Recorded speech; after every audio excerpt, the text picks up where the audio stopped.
La falta de coherencia de las políticas públicas viene amenazando al sector energético de nuestro país en los últimos años, siendo un factor determinante para una economía. El peligro de una crisis se ha ido acrecentando con el tiempo y llegó la hora de tomar correctivos. Por esta razón, los proyectos, concesiones y contratos otorgados durante la pasada administración han sido puestos bajo la lupa. El primer hallazgo sobresaliente y que ya ha sido señalado por diferentes sectores es la posible manipulación de las reglas de las licitaciones para favorecer a algunas empresas. Fuentes ligadas al sector energético indican que muchas veces quienes obtenían las licencias para desarrollar proyectos de energía no siempre cumplían con ellos o solo participaban para luego vender los proyectos. Todos pagamos la consecuencia de no haber dado seguimiento a un proyecto grande como este. Y a los chiquitos también. En el caso de las hidroeléctricas también se han quitado muchas concesiones porque los señores agarran la concesión, se la guardan bajo el brazo y comienzan a especular con eso, a tratar de venderla, pero no ejecutan el proyecto que es para lo cual se les dio la concesión. Entonces, el seguimiento de los hitos que se imponen cuando se entrega una concesión o cuando se dan una licencia es primordial en esto. Una de las grandes licitaciones que estuvo en el ojo de la tormenta fue la que se realizó para el suministro de energía a base de gas natural por 20 años. Esta se otorgó a mediados del 2013 a Panama Engie Power, a la que el pasado 20 de noviembre se le canceló la licencia definitiva para construir la planta termoeléctrica en Colón con capacidad para 670 megavatios que empezaría a operar en 2017. Se emitió una resolución mediante la cual se canceló por no haber cumplido con unos hitos establecidos en el cronograma. Actualmente estamos en la evaluación del recurso de reconsideración que se ha interpuesto y no podemos hacer ningún comentario más hasta que el recurso sea debidamente resuelto.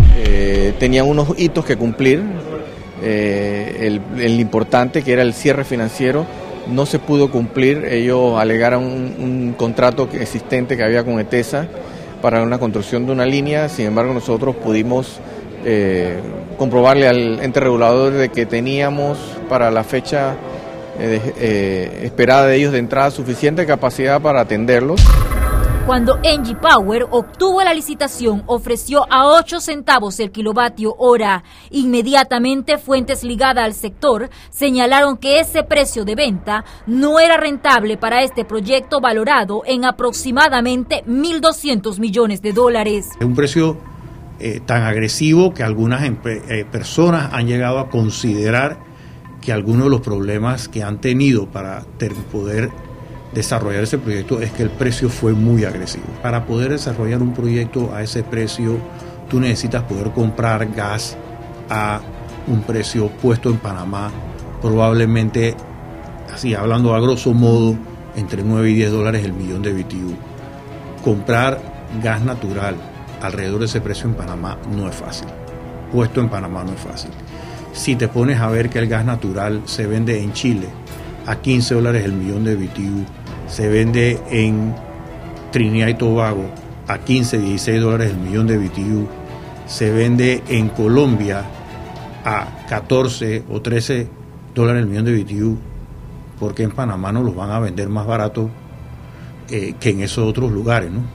En 2013 se cambiaron varias veces las reglas para esta licitación y la Autoridad Nacional de los Servicios Públicos, ASEP, aprobó las modificaciones propuestas por ETESA, que al final solo dejaban con posibilidad de participar a 3 empresas, entre ellas Engie Power, que hacía solo 2 semanas la ASEP le había habilitado la licencia provisional con la que gestionaba la operación de una planta en Colón. El ecuatoriano José Dapelo Benítez es su representante legal, vinculado por la oposición con el entonces presidente Ricardo Martinelli. Tenemos que protegernos, ¿cómo? Convocando a mucha gente que ofrezca. Y de esa manera conseguir la mejor propuesta, que es lo que determina finalmente la tarifa y el nivel de subsidio, si el gobierno quiere seguir subsidiando, que va a llegar un momento que no va a poder seguir. Luego que la ASEP le cancelara hace unos días la licencia definitiva por no presentar el estado del cierre financiero del proyecto el pasado 31 de octubre, Engie Power presentó un recurso de reconsideración ante la SEP y en anuncios pagados en los diarios ha indicado que se han visto afectados por las decisiones gubernamentales y que están financiados por 5 de los bancos más grandes del mundo, aunque no mencionan los nombres. Todavía nosotros no hemos visto el final de esa película. Como ustedes bien saben, y creo que salió en algún periódico local, todavía quedan las medidas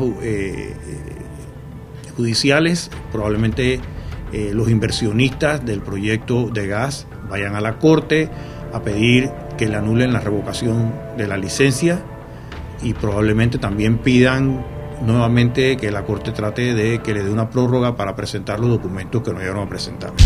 En la generación hidroeléctrica también hay un caso que su licitación encendió las alertas. El mayor proyecto, la construcción de la hidroeléctrica Chan 2 en la provincia de Bocas del Toro, donde la empresa de generación eléctrica EGESA adjudicó a Odebrecht Energy Luxembourg, subsidiaria de la constructora brasileña Norberto Odebrecht, la obra cuyo costo supera los $1.000 millones.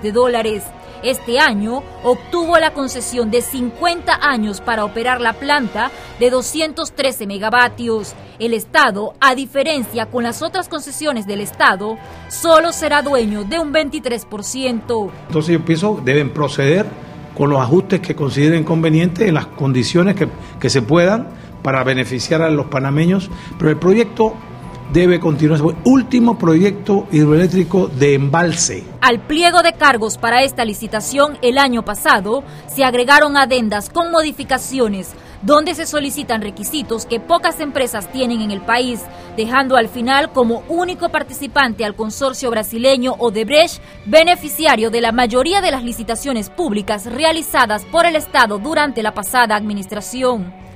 En ETESA han informado que están revisando el contrato para la construcción de Chan 2 y que este no se llevará a cabo hasta que sea favorable para el Estado. El proceso de Chan 2 esto sigue su proceso. En este momento hay algunas discusiones, pero la necesidad de nuevas fuentes de generación en Panamá son imprescindibles porque la demanda de energía se acerca cada vez más a la oferta. En 2009, la generación se encontraba en 6.6 millones de megavatios y el consumo en 6.2.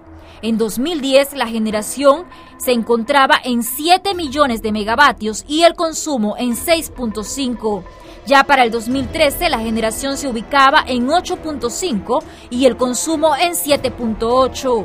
En relación con las licencias otorgadas, en el caso de proyectos eólicos, existen 21 licencias otorgadas, 13 licencias provisionales, 8 definitivas. La generación proyectada es de 1.843.3 megavatios.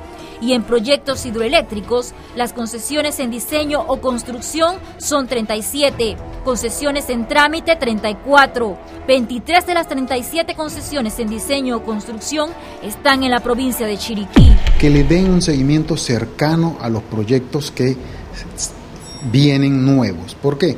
Porque usted adjudica un proyecto, pongamos, de 100 megawatts y se queda esperando 4 años a que lo construyan y en el cuarto año le tocan la puerta y le dicen, ¿sabe qué? No lo voy a hacer. Entonces ya tiene el problema del apagón porque hacen falta esos 100 megawatts que no se construyeron. De una adecuada planificación del sector, de la transparencia y reglas claras dependerá que tengamos la energía que al menor costo posible necesita el país para su desarrollo. María de Gracia, TVN Noticias.